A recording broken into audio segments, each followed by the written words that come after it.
کسی زمانے میں ایک غیر مسلم نے اسلام قبول کیا تو اس سے پوچھا گیا کہ اسلام کی کس ادا نے تجھے متاثر کیا؟ تو وہ شخص بولا کہ سیرت کا صرف ایک واقعہ میری ہدایت کا سبب بن گیا۔ اس سے پوچھا گیا کہ ایسا کیا ہوا تیرے ساتھ؟ اس نے کہا کہ مجلس رسول اللہ صلی اللہ تعالی علیہ وسلم لگی تھی، لوگوں کا ہجوم تھا۔ ایک شخص نے کہا کہ حضور میرے لیے دعا کر دیجئے، میرا بچہ کئی دنوں سے گم ہے، مل نہیں رہا ہے، مل جائے۔ حضور کے ہاتھ اٹھتے ہیں اور اجابت کے سارے در کھل جاتے ہیں۔ ایک آدمی مجلس میں موجود تھا، وہ کھڑا ہو گیا اور کہا حضور میں ابھی فلاں باغ کے قریب سے آیا ہوں اور میں اس کے بچے کو جانتا ہوں، وہاں میں نے اسے بچوں کے ساتھ کھیلتے ہوئے دیکھا ہے۔ باپ نے جب سنا کہ میرا بچہ فلاں باغ میں کھیل رہا ہے تو اس نے دوڑ لگا دی۔ حضور نے فرمایا کہ اسے بلاؤ۔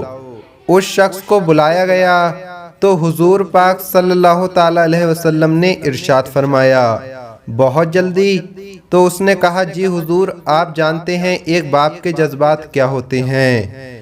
حضور صلی اللہ تعالی علیہ وسلم نے فرمایا اچھی طرح آگاہ ہوں، لیکن تمہیں بلایا ہے تو بلانے کا بھی ایک مقصد ہے۔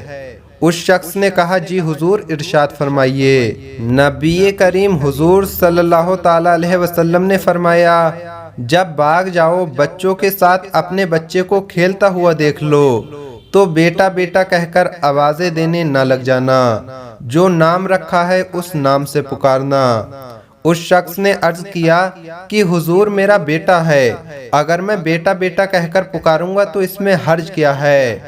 حضور نے فرمایا تم کئی دنوں سے بچھڑے ہو، تمہارے لہجے میں بلا اور محبت کا رس ہوگا اور تم نہیں جانتے، ہو سکتا ہے کہ کھیلنے والوں میں کوئی یتیم بھی کھیلتا ہو، اور جب تم اپنے بچوں کو بیٹا کہہ کر پکارو گے اتنا میٹھا لہجہ ہوگا تو اس یتیم کے دل پر کیا چوٹ لگے گی کہ کاش آج اگر میرا باپ ہوتا تو وہ بھی مجھے بیٹا بیٹا کہہ کر پکارتا۔ حضور صلی اللہ تعالی علیہ وسلم نے فرمایا کہ یہ شوق گھر جا کر پورا کر لینا۔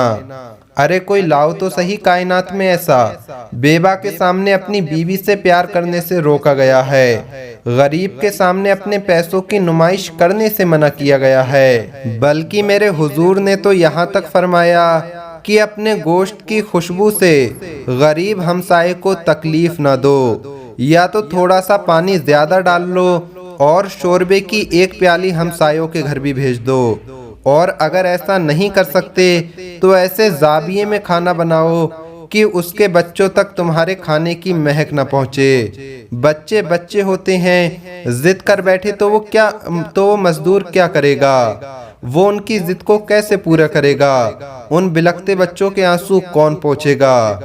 وہ کیا کسی نے خوب کہا ہے نا کہ دوپہر کو سلا دیتی ہے وہ بچوں کو اس ڈر سے، دوپہر کو سلا دیتی ہے وہ بچوں کو اس ڈر سے گلی میں پھر کھلونے بیچنے بالا نہ آ جائے۔